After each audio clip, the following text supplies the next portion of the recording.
first thing I want to start with is what is on your website, kind of that first line that's there, and that we've experienced firsthand in these past couple of days, seeing you play and how you perform and how you show up, and it's bridging these worlds. But you talk about bringing consciousness to the party and the party to consciousness. Yeah. Could you explain that, what that means? Sure, yeah. So that's, I find myself as being someone who does resonate with a conscious space. I don't really drink alcohol much. I heavily value meditation. I probably should be doing more yoga than I am, but I enjoy yoga. And just really, I feel like I'm someone that does my best to live here in my heart and in my system rather than my mind, and act from my heart because it makes my heart feel better. Like, right, sure, I'm doing it to be a good person also, but it's also because the reward system that we have as humans, that's what works for most people.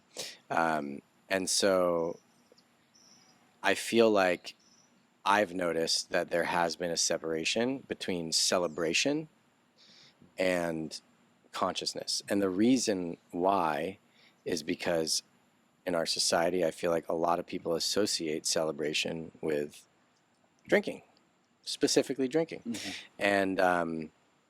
And that's like, you think party, you say in America, if you say party, mm-hmm. The average person is probably going to think drinks. Mm-hmm. And I just, I went through that phase younger in life. And for me, it's like way more fun to party from your heart, rather than, substance or not, rather than specifically alcohol, which I feel like alcohol is sort of there to make one's system feel safe to connect. So it's like, it's almost numbing to feel safe rather than authenticity to feel safe, if that makes sense. And so in that, I say, well, let's bring consciousness to the party because it's going to make the party better, honestly. Sure. And let's bring the party to consciousness because a lot of people who kind of go into that conscious space are now afraid to party. And so I, aim to be a space where it's safe to celebrate and have a good time for the conscious people, but also then the people who are just so used to partying, like, let's throw some consciousness their way. And so that's been like a mission of mine that I have felt very resonant to. Yeah, I can definitely resonate with that as well. Like, growing up, I was a club promoter pretty early on. Actually, since I was 15. Where were you a club promoter? In Gainesville, Florida. Oh, amazing. When I was 15 years old. Florida State back Florida State. Yeah. Exactly. That's late for Florida. Yeah, but I was double digits. I know, right? I was always using alcohol as a permission slip. Like, I often speak about it in that way. It's like, okay, here's your permission slip. Right. I wouldn't dance. I wouldn't dare to dance without alcohol. And now, you can see us on the dance floor. Totally, yeah. It's without alcohol, right? We're getting down. Y'all were getting down. It's great to see you. In fact, there's a video someone took of you. You're all sweaty dancing with someone, and it's like, it's kind of just you, honestly. Like, there's everyone else around you, but you're like because you're big. It takes up a lot of space. Yeah, exactly. It's a good. I got to ask your consent to post it first. I will. Yeah, we'll get there. We'll get there. We'll get the consent. Yeah, we'll get to do that. Consent's important. It is. And that permission slip, like, for so long, I was like, okay, I need a drink to dance. And so I would even drink in circumstances where it's like, I don't even need a drink right now, but I want to feel comfortable around my crew so I can have that confidence, right? Liquid courage, as they call it. Yeah. But yeah, to be able to start to get through that, you were mentioning before this that you were in a frat before. I was in a fraternity. Which is crazy. Bro, yeah. Like, seeing now you. I know. That was me, space. 15 years ago. Yeah. But we've all been through different experiences. And I was definitely the hippie of fraternity. They called me Acid Rainbow. Okay. And it wasn't like them calling me. It was me being like, in front of the whole fraternity, from now on, I would like you all to call me Acid Rainbow. Of course. They were like, all right. And that switched to Equanimous at some point. Right. We switched to Equanimous, through meditation, through a 10-day silent meditation. Vipassana? Vipassana. That's where I learned the word. I don't know if you heard my set last night. I ended with Goenka saying, be equanimous. And that's where I learned the word. Yeah, and Nietzsche is what I always remember. Yeah. Nietzsche. I think that was just repeating in my head. Where did you do your Vipassana? I did in Malaysia. Amazing. That's a cool place. Yeah. but yeah, so I eventually switched to Equanimous. I mean, the acid rainbow thing lasted maybe a year. It wasn't like a real thing. So how did it start to bridge from that kind of frat boy lifestyle, basketball player, all these things to like, okay, even more into the consciousness Yeah, space, into yeah. music, into this kind of open heart? I would say that, you know, through my early psychedelic use, I started to like really have some profound experiences. And I always felt connected and bigger to people. And, you know, I had my own suffering journey or whatever it was, um, in, in terms of, you know, I feel like when someone goes through any period of depression, they learn how to get out of it. And through that process, they learn things that are meaningful to them. And so through that, I sort of learned the power of authenticity, and my authenticity journey is still going, you know. But I would say like early psychedelic use probably helped to I just like I to be honest, like I just felt better like getting high on psychedelics than getting high on alcohol and worrying about who am I going to sleep with tonight and all that stuff. And I think my ego started to take pride in being better than the fraternity people. Like, I'm past this. Yeah. I'm the guy in the fraternity that's past this. And so like the woman would be like, oh, look at this guy. You know, at the same time, I had a song that was kind of on the radio at the time. I was living, you know, Drew Taggart from the Chainsmokers was in my fraternity. We were living together. I was very much in that like pop scene, you know, making music that sounded like Akon. My project name at the time was, you know, my name is Nate Stein. My project name was N8ST9, like Nate Stein. That was cool. It was horrible, really not a very good branded name. Anyways, and so like I just think through that I started to value, like my ego started to value personal development more than getting numb or whatever.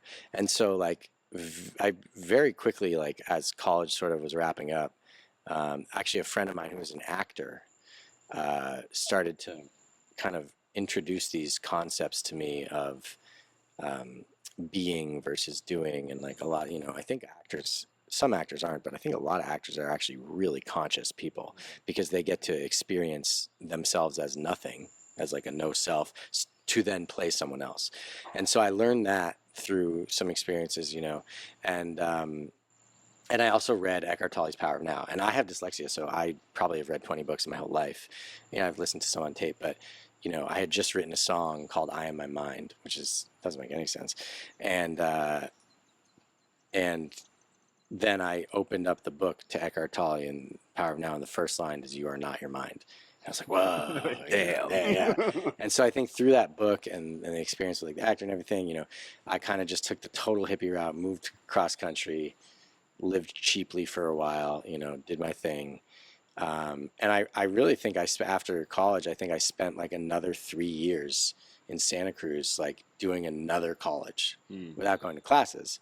But like, it felt like the actual college experience that I wanted to have. Even though I loved partying at Syracuse University, it was great. Went to a bunch of games, checked off a bunch of ego boxes. It wasn't until I really like met the right people. You know, I grew up, you know, when you grow up around people, it's a certain way. You don't know any different. And so, yeah, just learning through people and healing. And that's kind of how I came out of it. Yeah. Gotcha. Spiritual narcissism. You made it through. Yeah. Yeah. I really do believe that, like, so I embrace the ego, right? And Yeah. I actually like, you know, I embrace pride. I don't think you want to be arrogant, right? Yeah. Like, you don't want to be too much prideful where you're arrogant. But I actually think that, like, it's important to know, and it is my belief that people who become spiritual, you know, like if they have some amazing experience with God and they're like following God or whatever it is, God, universe, whatever these things are, I feel like the reason why they continue it is not because like even if they say like, oh, I'm being called to do this, it's still the ego that's like, I'm going to do this, you know, it's still the ego that is going to take pride in being spiritual, you know. And so I think it's really important just to acknowledge that and be cool with the ego. I used to, in college, actually, I remember my senior year of college, my friend introduced me this idea of like naming your ego. maybe it was a therapist or something. So I named my ego, and I told my friends, and they're like, "Ooh, what's my ego's name?" And we like were like partying, drinking, like, naming everyone's egos. That's It was amazing. kind of fun, you know, Yeah. like bringing consciousness to the party. Really, is like what that was. Doing it early on. Yeah, doing it early on. So I get how, like, you know, earlier on you had this crew, this group, and frat, you know, brothers are deep. The spiritual path tends to be an isolating one to many people. Yeah. Not to everybody, but I'm curious for you, like, was that a transition where, like, I got these brothers, we're tight, we're cool, and then I go into spiritual path and it's like, oh, this is isolating, this is different. Or were you able to keep community? I don't think it was isolating. I just missed a certain level of brotherhood. Like, my friends changed. You know, they were people who, you know, I'll say the men were softer. That's what I'll say, is like a lot of the men in the spiritual community, I think, are more sensitive. Yeah. And I'm very sensitive, but like in a way that, you know, maybe they're not playing sports, or they're not, you know, or they're just like a little bit more shanty, I'll say. Not bantering as much, probably. As right. well. Oh my God. Like, I grew up in the East Coast making fun of my friends. Yeah. And now I love to do that, and I started doing that to my friend, and like, see who can take it a little bit. You guys could totally take it. But that's why it's so refreshing to like meet bros like you know, because like I identify as a conscious bro. Like, I'm still a bro. You know, I'm wearing a backwards hat right now. It has no function, you know. Not that I wear backwards hats often, but yeah. So I think it definitely like took me out of like that, and I think you know, finding Brent, who's my best friend, Brent Pella. Finding him after that sort of college experience, like in Santa Cruz, I guess, moving down to LA, and like he was the first person that I really saw or connected with, and you know, I remember it was a very like what's that movie with Will Ferrell and John C. Reilly, the Best Friends movie, Step Brothers, yeah, where I showed up there, you know, because it was like I was just staying there for a month on Craigslist, whatever, and I like show up with all my stuff. And like, instead of taking in my stuff for whatever reason, I just took in my the basketball, because it was like easy to carry. And I like come walking up with the basketball, and he's like, "You play ball?" And I was like, "Yeah, I play ball." Yep. Yep. And then we were like, "Did we just become best friends?" Yep. Yeah. And it was very much like that. And so like there have been people like him that I really connect with, and some guys who I like ball with who are more heart centered. And I can tell you guys are very similar, which is why I was like, "Oh, come to this party!" You know, I just wanted to like spend more time with y'all. So I think now it's like now there's a lot of like, I'll say like being a strong, like athletic, masculine man who can take the punches, and you know, not physical punches, but just like who can take, you know, well, maybe for you guys, but but who can take, you know, who can take like love punches, I'll say, you know, and who can like, you know, just like move around a little bit, I think is it brings me back to home, but in a way that, you know, is more heart centered. It's like, you know, my mom would say, I think my mom's therapist told me this, but my mom would say, you know, sometimes when you're tuning a guitar string, you gotta like, to tune it, you like make it really loose first, and then you tighten it back the way. And I think that's just kind of a process with this as well, you know. Yeah. I love that, man. Yeah, it's cool to meet, as we'd say, whole men, right? Like the ones that can also be warriors and drop into the power, but then just also be sweet, even like cuddle with each other and have the capacity to drop in, share our hearts. I'm not there yet, but you're not. We'll get there. No, I'm not going to be that. You what? No, I'm not there. I'm very I'm still, you know, I don't know if it's because of my childhood or whatever, but I'm still like, and no judgment to that. Like, that's great. It's beautiful. It's like so beautiful. Now, for me, I feel like, for myself, just like speaking honestly, I feel very uncomfortable if there's men in a space of sensuality or softness. To be intimate with men. Yeah. Like, well, no, because I like wrestling with dudes. Like, I like when it's hard. I like to like play basketball. I like to like get physical. But like for me, that's masculine energy. I don't like sharing, spectrum of intimacy. Yeah, I don't like sharing. I like sharing masculine intimacy with it. I don't like sharing. Well, I don't know about that, but like, I don't like sharing feminine intimacy with me. Gotcha. Like, if a guy comes up to me and hugs me very soft, it's a little uncomfortable for me. Okay. And I don't know what that is. You know, I'm sure maybe someday I'll look into it. I don't feel like it needs to be healed. Yeah. I feel like I went through a chapter in my life where I did date a woman who was like, "Hey, you should like embrace this a little more and see what's up." And you know, like, open to like maybe like having a dude's arm around my shoulder or something like this, and like, it just wasn't me. And I'm like, you know what? I don't need to do this. It's not me. It's okay. And once I like really owned and then I attracted women who were more feminine that, you know, I vibe with more. Yeah. Yeah, you can have the Yeah, but polarity yeah, more. exactly. Yeah, and No everybody's judgment there. It's just- different. I feel judged, dog. Yeah. Because you saw us cuddling on the dance floor. No, So. it's great, dude. I love it. Like, I think Yeah. it's good. You know what I mean? It's just not who I am. Yeah, of course. It's being like, oh, you like the color like brown? Well, it's all right, I guess. You know what I mean? Yeah, looks like shit to Yeah, you. yeah, but like, because it's right, brown. right. But like, no, I mean, that's all right. But it's like, Yeah. yeah, I like the color. Like, do it. You know, like it's all love. Like that's part of also being a healthy masculine is being able to like embrace that. I don't feel comfortable. Yeah. I don't feel uncomfortable if I see like dudes doing that at all. Yeah. You know, Which what I is mean? a level of capacity too. You're not judging that experience of somebody No, else just yeah. because you don't want it in yourself. Right. And there's a balance, you know, I've like contact danced with guys before, and that to me feels like martial arts, you know, so like I like that, that's fun. But for me, like if there was sensuality in that space, it just, my system just says, no, get away. That's fair. Yeah. Yeah. So different spectrum then. Right, You have different a warrior, spectrum. you have this experience Right. of like being a bro, but then you can also open your heart with men, right? You can just like drop Oh, in, totally. you know, that Opening- space. Of Yeah. course, of course. And it's important to open your heart and like, Yeah. especially with words and like saying, I mean, I've cried with men before. Yeah. Well, that's You know, vulnerable and intimate. So yeah. that's very similar just when it comes to the physical It's the touch for physical you. touch for me that that kind of like makes my system be like, ugh, Yeah. you know, and there's reasons for that, I think, but you know, it's just not for me.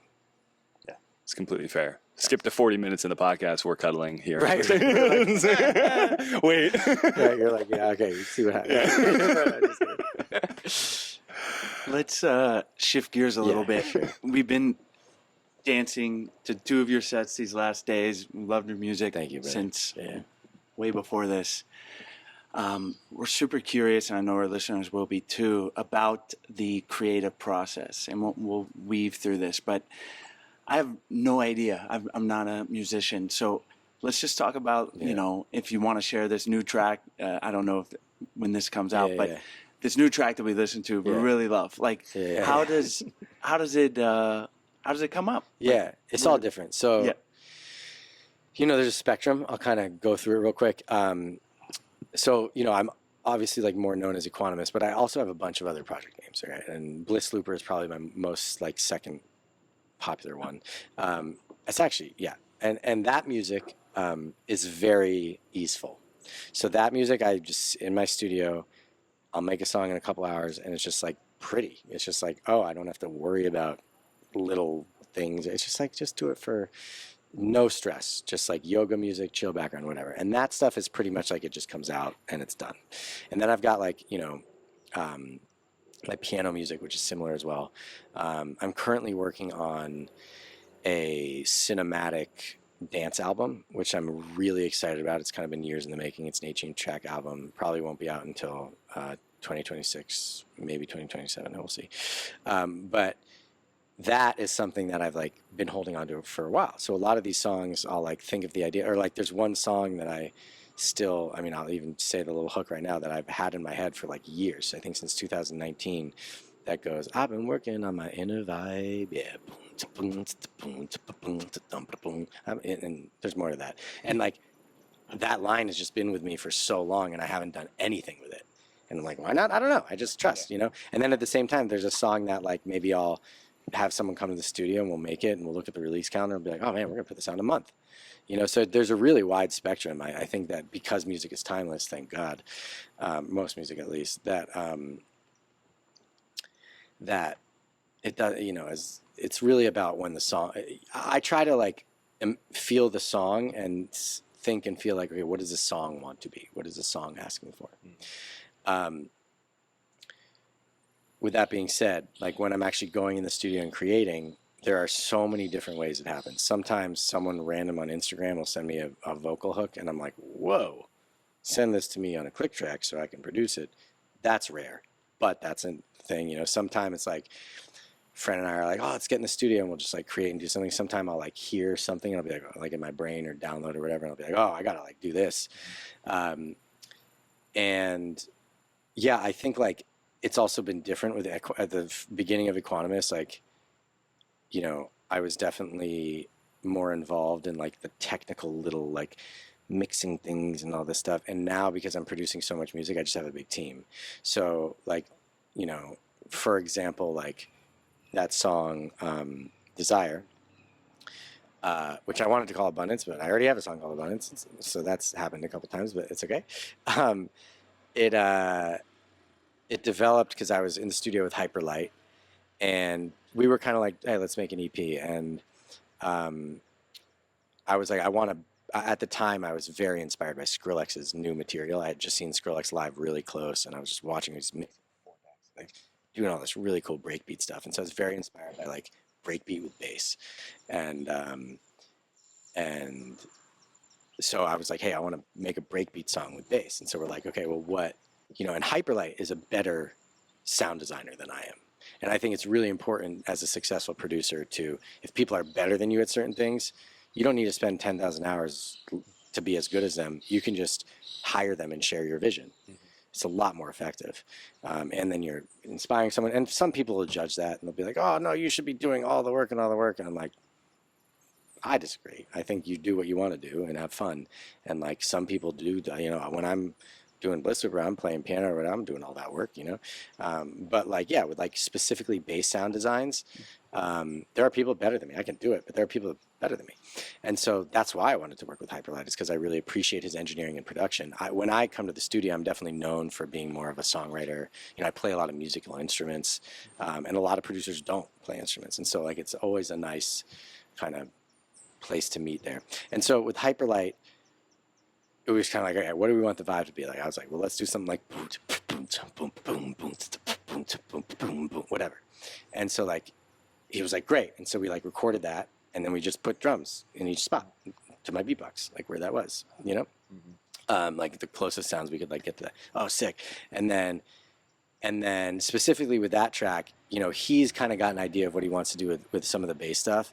And for me, it's literally just being like kind of editing with him in a way, but him really taking the lead, where it's like, okay, let's make it go boing, but he's actually the one that's like making the sound waves. It's the same thing with like a pop star. You go into the studio, someone else is making a beat or whatever, a little different in the sense that I'm like producing the beat, with my mouth, but yeah. And then like during the drops, I was just like feeling this bigness, and I love rests, like little pauses, like Love Drop too. Same producer as that song. Love Drop is boom, boom. There's so much space, and when there's a lot of space, it gives room for the body to fill that space, right? That's why in house music you see a lot of people just going, because there's not much space. There's just a lot of beats, But like then again, you like a trap song, and people know how to stack dance, contact dance, whatever. There's all this. There's like so much space to move, right? Then again, though, like the thing about house, you can be really trancey, hypnotic. It's all good stuff. But yeah, so for this track, there was like that little space before the drop, and I was like, abundance. And at the time, I was like really So good, Yeah, man. I was really into the British vocal, like the Flo Dan vocal, Yes. and I got Flo Dan to agree to do a track with me. Oh, sick. But he was like, let's do this track. I was like, oh, great. Like I was shocked. And he's like, I'll set you up with my manager. And his manager was like, great, just send over this deposit of XXX, which I'm not going to share, which was a ridiculous number. And I was like, I can't. That's like all the money I have. I can't just give it to Flo Dan. So I didn't end up doing it with him. But I just kept my British vocals on it. And that track was Gold Ferrari. But same thing. So at the time, it was like abundance. And I just thought it was cool. And I sort of checked in like, am I culturally appropriating? Because it's like a British type voice. And when I checked in with people, I think because it was humorous, the like feedback that I got was like, it's okay. And so I just went with that. No one's really said anything. I hope they don't. But so I went for it. I'm not really into that anymore. But at the time when we recorded it, that's where that kind of like accent came in. And then I really wanted to make a song about like desire, because I was like, this energy feels very much of desire. It's like strong. It's like, so that's where the desire, which is kind of like this voice that's like the voice of desire, and like it builds up, and then you get there, abundance, boom, boom, boom, boom, boom. So good. And that's it. Oh, it's great. There's so much in there, like that I want to. But you talked about. I want to touch on a couple of things because there's this theme of. You talked about the space and the silence and how much there is in that. And then you related it to dancing too. So this kind of weaves together.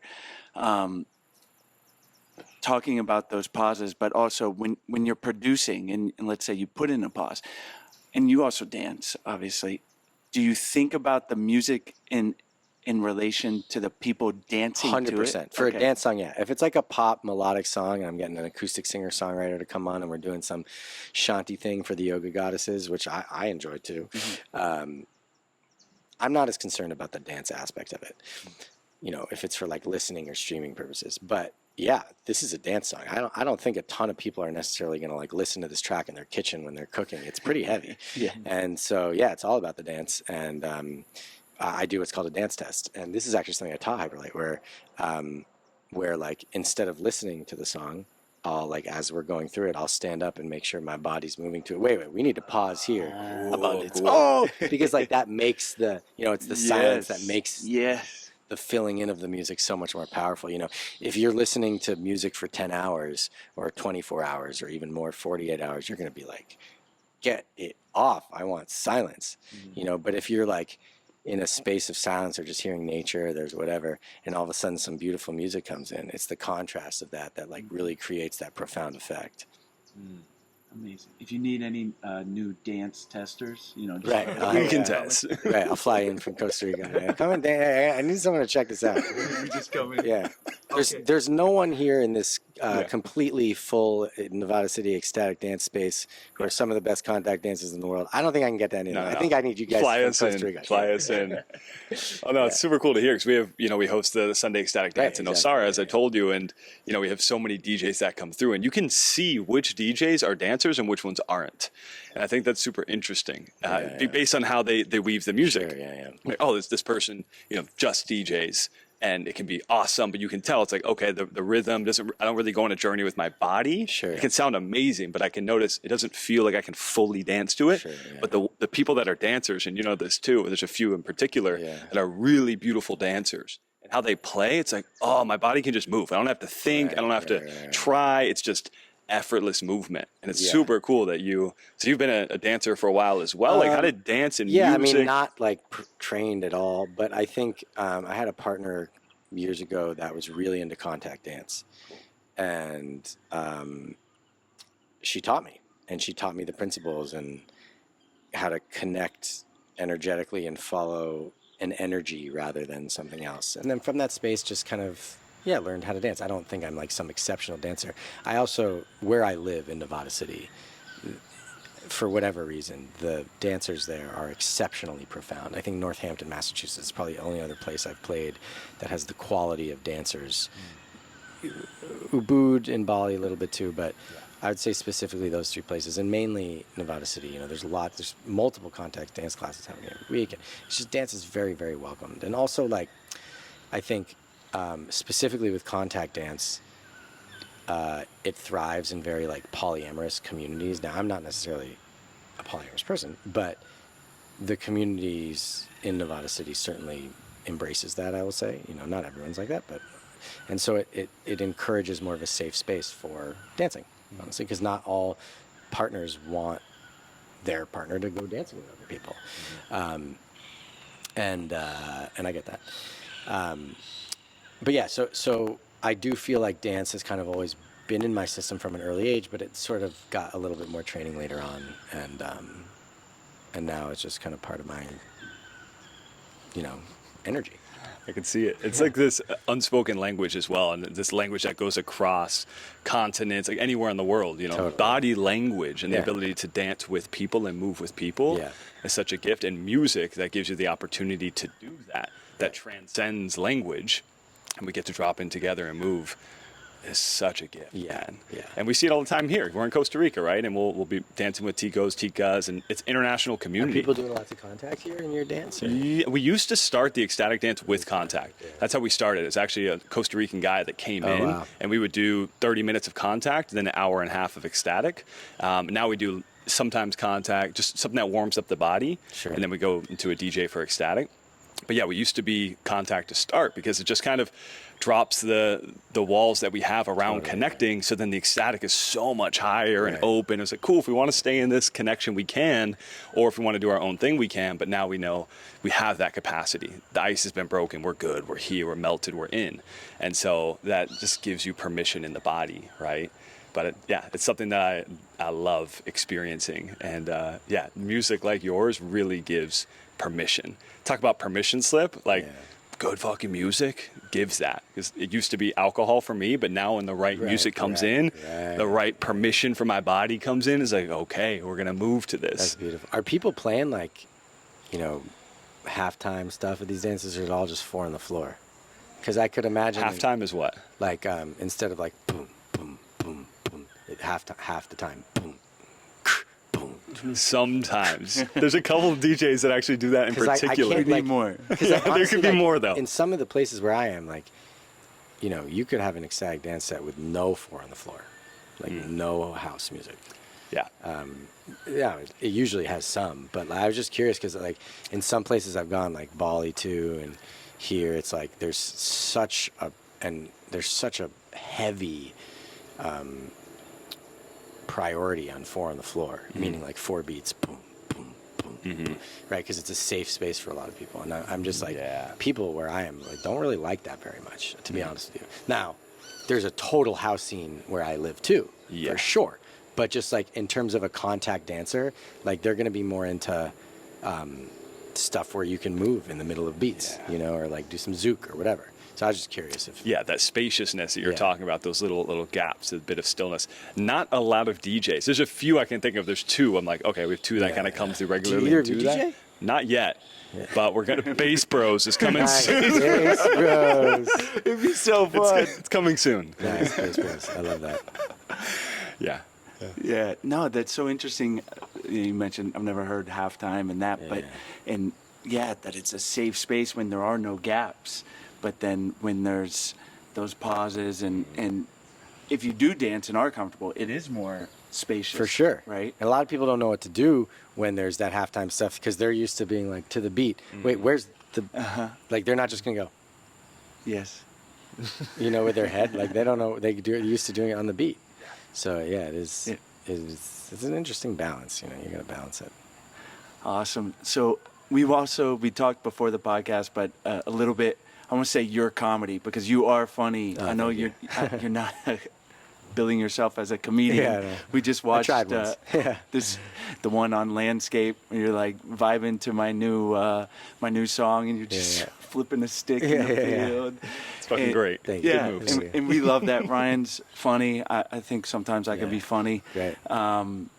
But that lightness and how much we feel that's kind of like a gateway to the serious stuff. And we're talking about spirituality, dropping in, but not taking it so serious. And it seems like also with your music, you're I want to promote my new song and it's not all about my ego and it's just being silly. Yeah. I mean, to me, that's just another example of bringing the party to consciousness.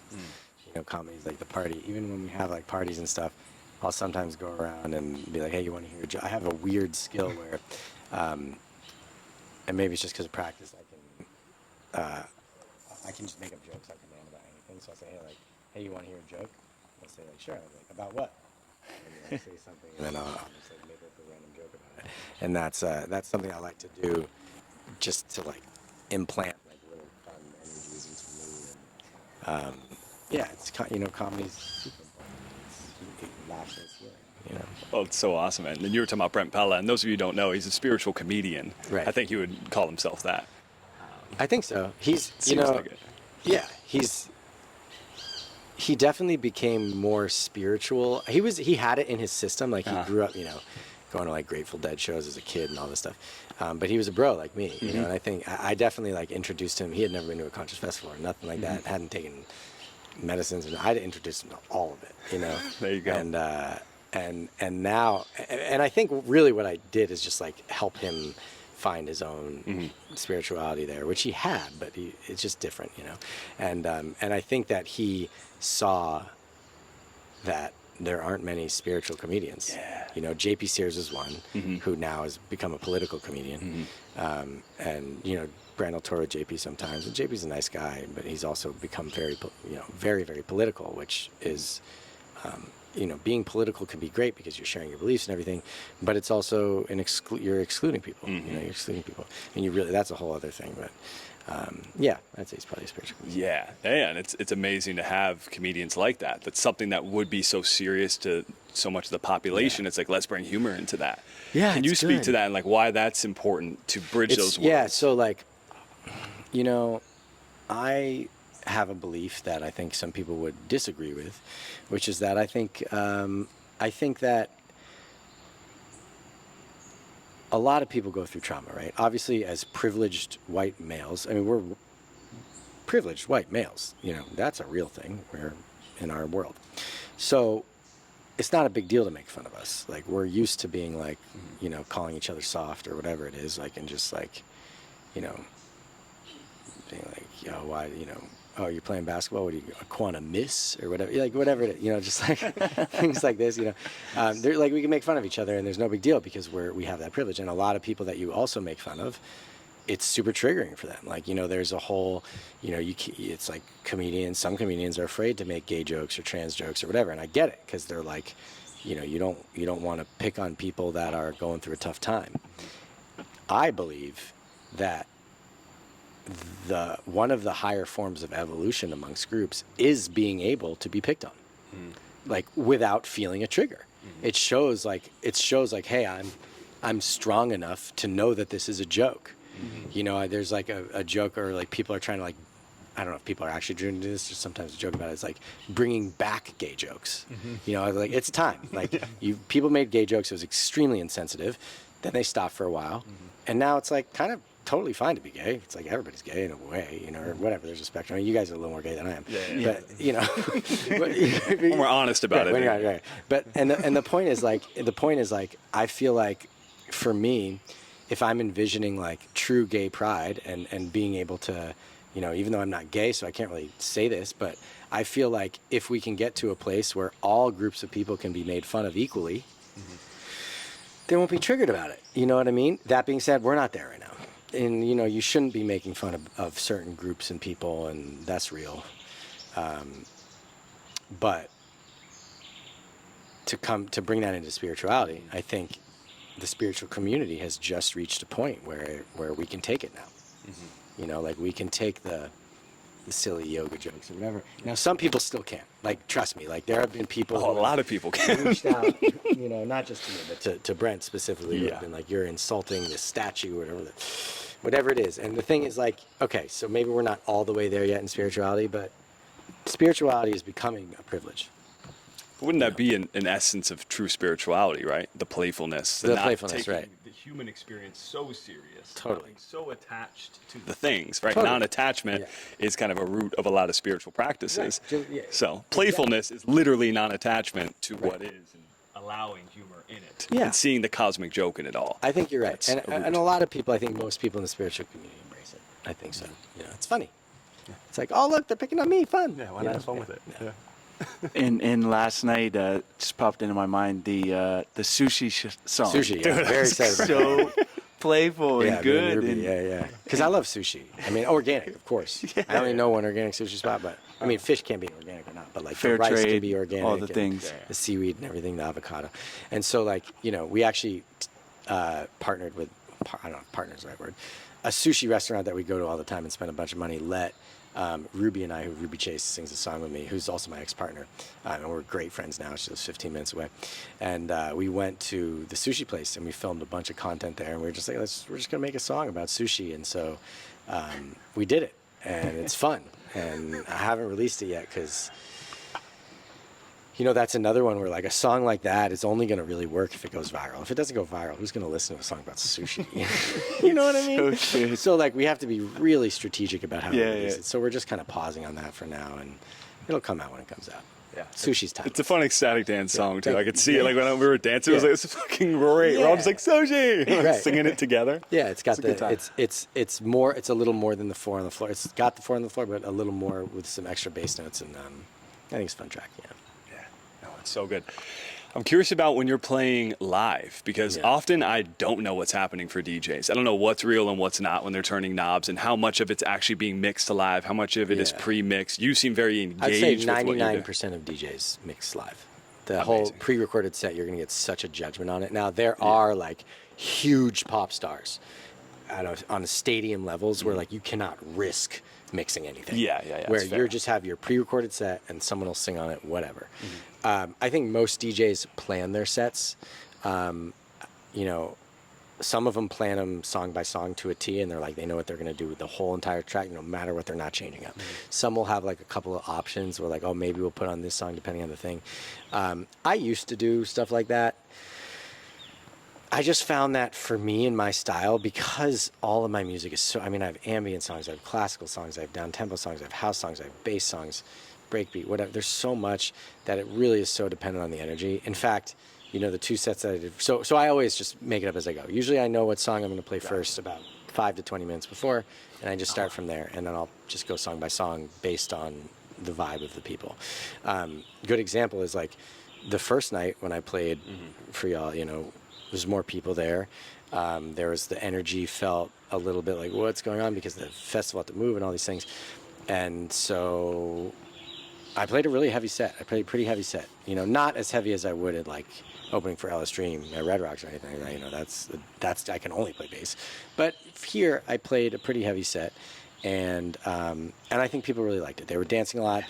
You know, I got feedback that it was good for the land, all these things. There were definitely a couple people I could tell that were like, this is too much for my nervous system. Of course. And I'm sorry to those people. I totally get it. And it's a little disappointing because I know that a lot of people are fans of my music who like my more shanty things. And so they come out and they want to see that, and they're getting that, but then they're also getting these heavy things, and I don't know what that's doing, but it's what I'm doing, so it's just I'm going with it. And then like last night, it was like a much more intimate space. Everybody's in their hearts. We just have an acoustic set, and I don't think I played one bass track. I might have played one or two, you know. But even like when I played Love Drop, I did the up-tempo remix to it, which is and so like for that, you know, I just mix based on the feeling. You know, I actually don't think I played one song. I don't think I played a double song in both sets. I think they were all different. They were. And you played open, which we were happy I played about. Open, but I played the remix for y'all, which I play it sometimes. I don't typically play the original just because the original is like I was saying, it's kind of like in the middle of this, like, it's hard to play down tempo in a dance set, you know. But you still can. It's like, but for me, if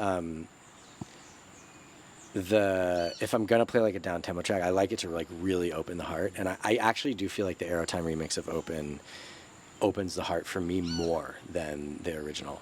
It felt like that. We were so happy. I mean, you looked over at Lauren and I, and she really wanted to play. My partner Lauren was like, "We play it next time. It's my favorite song." And you put it on. You looked at us. She was like, "Oh, yes. Right. And we had just talked about the. She's like, I don't know if I've heard that one. Yeah, dude. So like, that was cool. Perfect. I'm glad you liked that. Thank you for that. Yeah, you're welcome. I'm curious if there's, and I know you play so many different sets, and he even said you saw one that was completely different where you were doing live music, playing the piano. Arcadia. And you played the guitar. And I usually play like my rider says keyboard.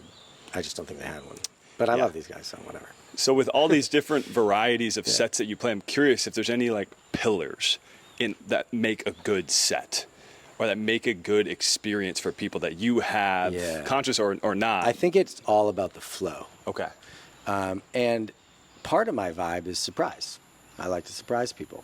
So you can have surprise in your flow. It doesn't need to be seamless. Like you can have jolting moments intentionally. And I think it can give off really cool effects.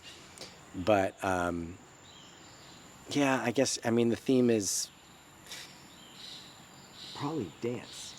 You know? Like, even if I'm playing a sunrise set and it's all heart and beautiful, like, make sure people are doing this, you know? If they're just kind of looking around, then do something else, you know? So, I think flow and dance, and I'll say the other kind of main thing is... even if I am playing like a heavy bass set, to make sure that I'm still playing enough like major key music, because most of I'll say most of like dance music, especially in the bass space, house is a little different. but in the bass space is minor key. It's a little darker. And I think the reason is that it's like bringing out the rage of this music. And so I think it's just important that when playing heavier music to still make sure there's some like major key lightness songs in that space. Oh, that's cool, man.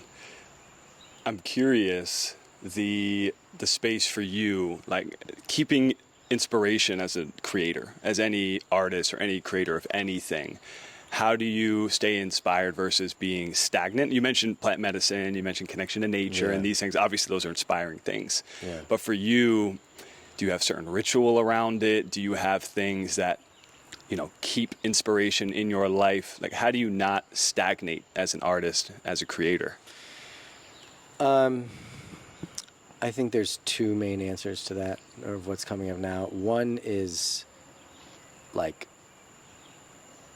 feeling good, or like spirit, or like just, oh my God, I'm having a reaction to this sound. I want to hear it more.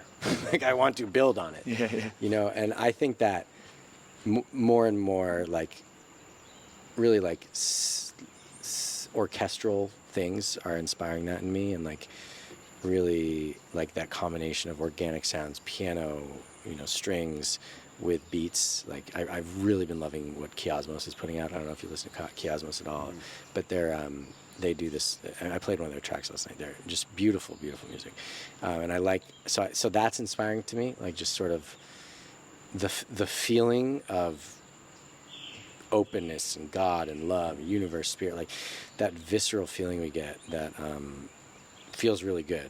It's like it's inspiring. It's I'm a believer in the emotional guidance system. I think fear is appropriate sometimes, and so fear comes. Oh, don't do this. Right? And same thing with and of course there's times you get over your fears and all that stuff. But that's different, from programming. But I feel like with the good feelings, it's like there, so we move towards it more, as long as it's not like an obsessive pattern, which I don't feel like I'm obsessive about making music. I feel like I'm making a lot of music and I'm doing it, but I mean, I haven't been in the studio in, like a week, but still, like whatever. And then the other thing is my desire to have a family, which is, what does that have to do with music? Well, I want to provide for a family. I'm also someone that I do feel called to take care of my woman. I want to be in a place where my woman does not have to work and she can just create, and I take pride in that. And I know there's be some feminists out there that say like, oh no, women should be equal and whatever, and they can be equal, but like, come on, let's be inclusive here to the men who want to provide for women. I mean, a woman is going to give birth and I'm not, and that's going to be raising a child and giving birth and all that stuff, and that's going to be worth a lot more than any money. And so the least I can do is make them feel supported. And so I do have a strong drive to provide for a family.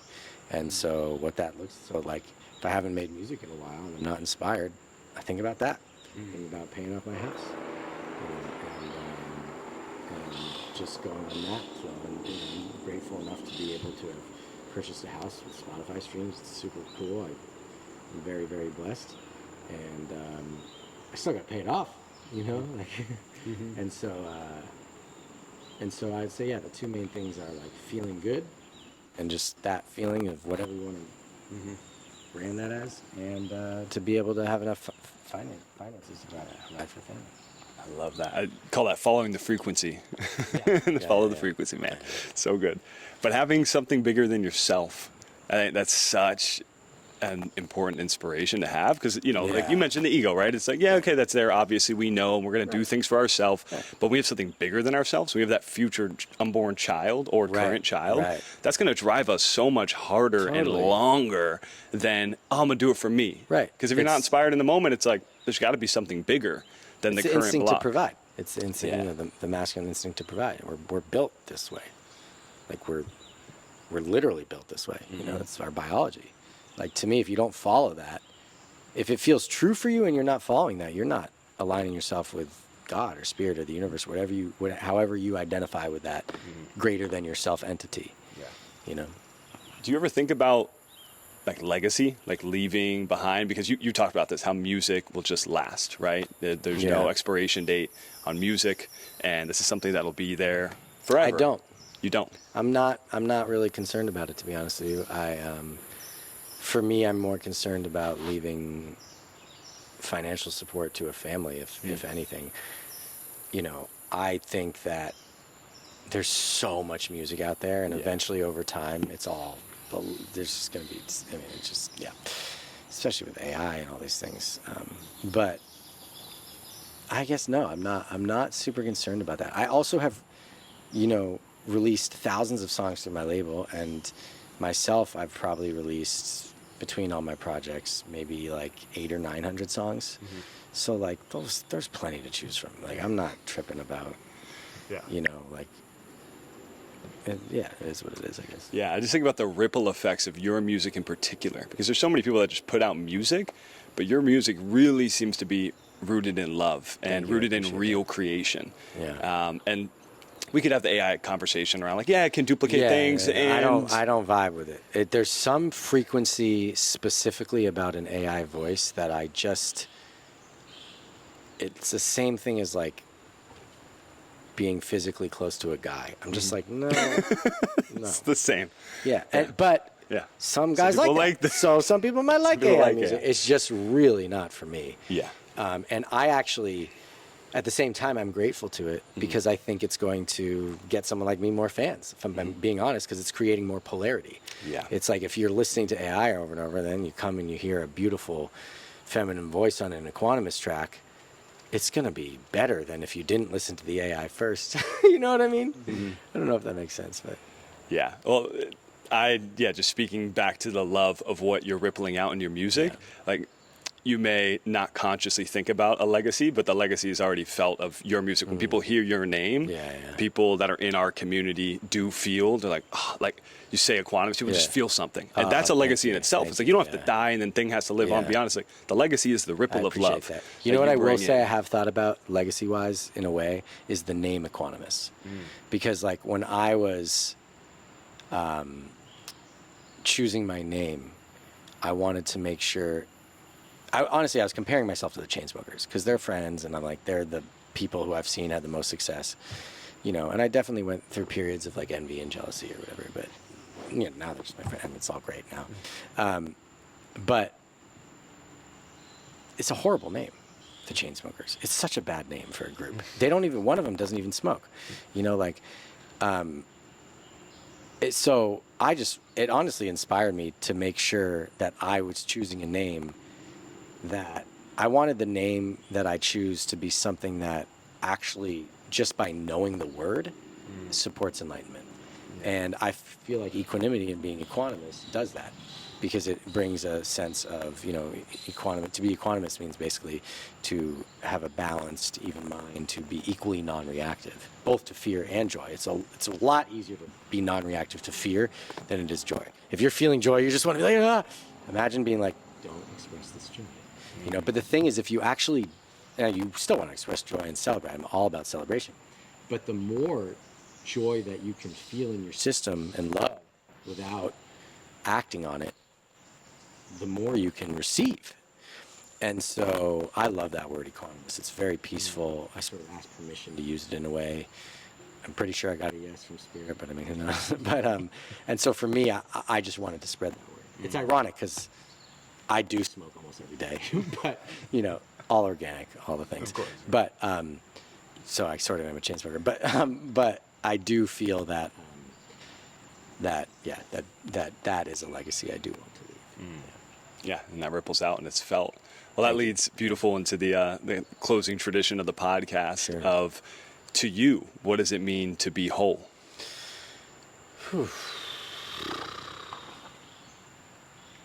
I would say,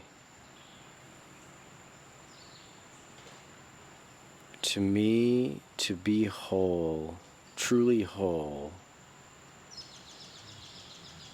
is the